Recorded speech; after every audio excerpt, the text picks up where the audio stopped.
Anong kulay ng patatas? Ano? Dilaw. Hindi po, sir.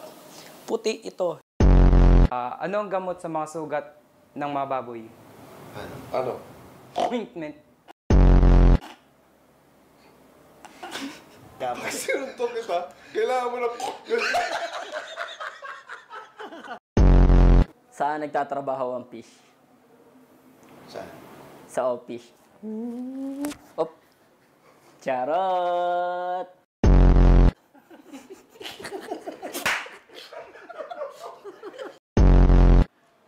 Ito yung senaryo, boss. Bali, nasa kotse tayo, nagdadrive si Burong. Ngayon, sabay sabi niyang, baba muna yung pangit, may checkpoint sa unahan. Sabay sabi ni boss King, putang yan na pre, sino magdadrive? Yun lang po. Sino mag-drive? Wala kasi bumaba po si Burong. Ganito, merong isang tatay, tsaka yung pangalan ng anak niya si Juan. Si Juan sobrang kulit. Tapos pag pinapagalitan siya ng tatay niya,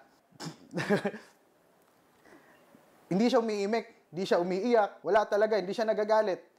So yung ginawa ng tatay niya, sinuntok siya, isang araw pag uwi niya, sinuntok siya.